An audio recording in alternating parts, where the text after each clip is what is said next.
welcome back to Digging in the Bible, and we're taking a look still in Genesis chapter 9. We left off last time at verse 5, and I actually gave a little bit of foreshadowing that I don't know that I intended in verse 6. So let's pick up there. Verse 6 reads, "Whoever sheds the blood of man, by man shall his blood be shed. For God made man in his own image." So the last time we ended talking a little bit about the image of God, and I hadn't actually read the verse about it. Well, how goofy is that? Well, anyway, this is the rationale. This is why we are to protect each other. Because when I look at my fellow human beings, whether they have the same skin color, same hair color, eye color, whether they worship the same God or not, they still are reflections of that God's image and should be treated as such. All right, we'll continue. Verse 7. "And you be fruitful and multiply, teem on the earth and multiply in it." Then God said to Noah and to his sons with him, "Behold, I shall establish my covenant with you and your offspring after you, and with every creature that is with you, the birds, the livestock, and every beast of the earth with you. As many as came out of the ark, it is for every beast of the earth. I establish my covenant with you, that never again shall all flesh be cut off by the waters of the flood. And never again shall there be a flood to destroy the earth. And God said, This is a sign of the covenant that I make between me and you, and every living creature that is with you, for all future generations. I have set my bow in the cloud, and it shall be a sign of the covenant between me and the earth. When I bring clouds over the earth, and the bow is seen in the clouds, I will remember my covenant that is between me and you, and every living creature of all flesh, and the waters shall never again become a flood to destroy all flesh. When the bow is in the clouds, I will see it and remember the everlasting covenant between God and every creature of all flesh that is on the earth. God said to Noah, This is the sign of the covenant that I have established between me and all flesh that is on the earth. God is never again going to flood the whole earth. He placed the rainbow, that bow in the sky. Sometimes it's interesting. People will make the point it's sort of like a bow, like a bow and arrow kind of a thing, except it points up to God as a reminder that he's not going to fire his wrath down upon us in massive floodwaters again. He makes this promise before men and all living creatures that come out of the ark. So, as much as last time we spent the time distinguishing the value between humanity and the animal kingdom, that still holds, but God is still making the point that his promise is not just for humanity.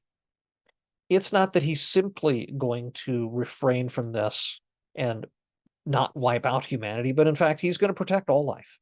That there is a desire on his part that all life remain, from the largest to the smallest, from the most intelligent in humanity to the single-celled amoeba that doesn't really, that I know of, hold a thought. Although it'd be interesting to find out what it would be like to think at that level. Anyway, but God promises.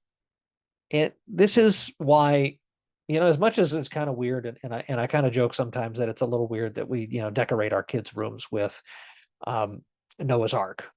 It's cute, it's cuddly. We've got all the animals. That's kind of the fun stuff. But it's not really a kid's story to some degree, because there is so much death involved.